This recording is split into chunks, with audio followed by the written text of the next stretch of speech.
जरूर बोलना चाहूंगी। अभी लास्ट ईयर जब भी मोदी जी आए थे यूनाइटेड स्टेट्स, तो मैं वहीं थी वॉशिंगटन में। तो जब वो आए बनारस में बहुत बहुत इंफ्रास्ट्रक्चर को लेके, एजुकेशन को लेके, हॉस्पिटल, विमेन एम्पावरमेंट, एक बहुत बड़ा एग्जांपल विमेन एम्पावरमेंट का यही दिख रहा है आपको। वो विधायक है एज ए विमेन। तो इंडियंस की जो छवि है वो छवि है कि इंडियन अगर कहीं यूएस में दिख गया तो या तो इंजीनियर है और वो बहुत स्मार्ट है। ये एक परसेप्शन है अमेरिकन का इंडियंस को लेके। आपने किस किस कंपनी में काम किया है अभी तक मैंने, मेरी फर्स्ट कंपनी थी अमेज़ॉन, वहाँ पे मैंने 3 साल काम किया। फिर मैंने टी मोबाइल में काम किया 10 साल। फिर मैं माइक्रोसॉफ्ट में 5 साल से काम कर रही हूँ।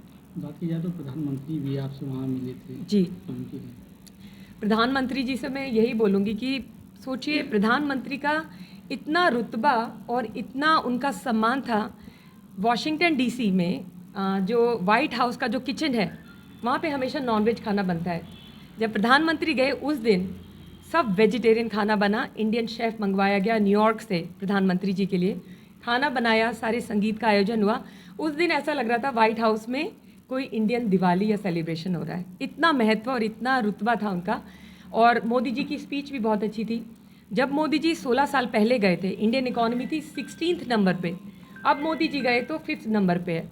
अभी आपको पता है क्या हो रहा है यूक्रेन और रशिया में, ये भी पता है गाज़ा फिलिस्तीन में क्या हो रहा है। लेकिन इंडिया को कोई इतनी जल्दी टच नहीं कर सकता। क्यों? क्योंकि इंडियन इकॉनमी और इंडियन जो कंट्रीब्यूशन है वर्ल्ड के लिए, वो इतना स्ट्रॉन्ग है कि वो पावर इतनी जल्दी कोई ले नहीं सकता। और वो आई थिंक मोदी जी ने कहीं ना कहीं वो खड़ी कर दी है। हुई कि सीखने से ही मुझे कुछ और करने का मौका मिला और मुझे लगा कि मैं ये कर सकती हूँ। वो पोटेंशियल दिखा अपने अंदर, तो वो चेंजेस आए।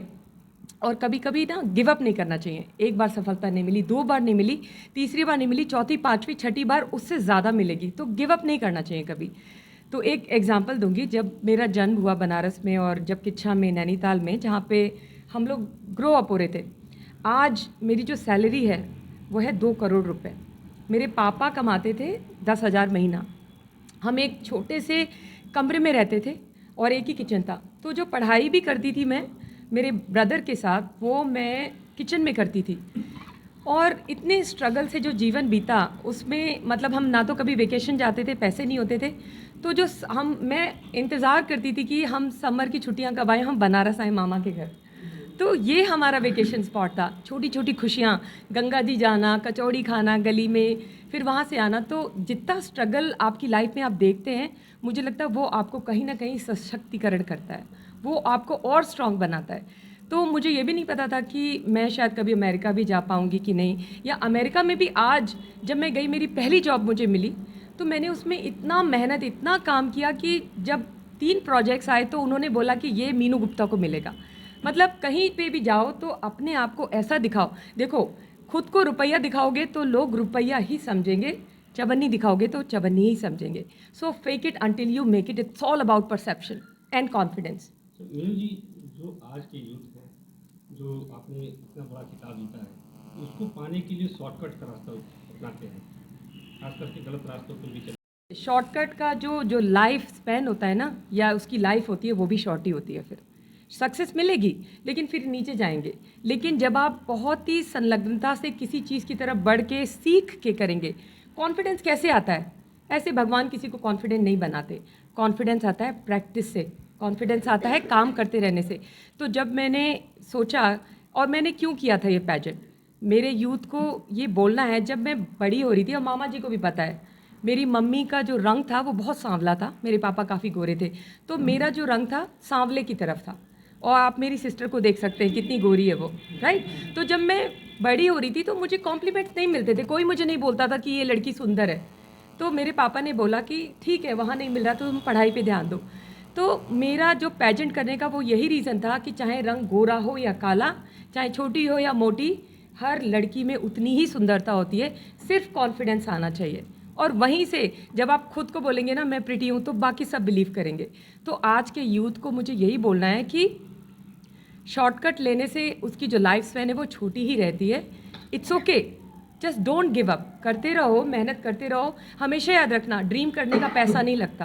तो जब मैं इतनी कम सैलरी में या कम रिसोर्सेज में, मैंने जब तब ड्रीम किया था कि मैं मेरा ड्रीम ये नहीं था कि मैं ब्यूटी पैजेंट जीतूंगी या मैं अमेरिका जाऊंगी। मेरा ड्रीम था कि मैं इतने पैसे कमाऊंगी कि अपने माँ बाप के लिए एक घर लूँगी। और मैंने अपनी पहली सैलरी से अपने माँ बाप के लिए मेरा फर्स्ट घर 50 लाख का उनको लेके दिया और मुझे इतना गर्व महसूस हुआ उस दिन। तो मेरा कहना यही है कि करते रहो। मैनिफेस्टेशन एक इंग्लिश का वर्ड है, उसका मतलब है कि जब तक ड्रीम नहीं करोगे भगवान उसको रास्ता दिखाएंगे ही नहीं, तुम्हारे ऊपर है। पहले सोचो, फिर धीरे धीरे धीरे धीरे जो यूनिवर्स है ना वो रास्ता दिखाता है, देर या सवेर, लेकिन वो होता ज़रूर है। नीरू, एक बड़ा महत्वपूर्ण सवाल है जी। यूएस में भारत की छवि किस तरह से वर्तमान में तो बहुत अच्छी छवि है। देखिए यूएस में इतना जो बदलाव नजर आता है, इकॉन पढ़ा लिखा और अफसर। हाँ, तो जैसे यूएस में जब इंडियन किसी कंपनी में काम करने जाता है ना तो उनको लगता है बाय नेचर कि ये बहुत ही ज़्यादा स्मार्ट है और बहुत ही मेधावी है, मतलब दिमाग का बहुत तेज है, वो ऐसी छवि है।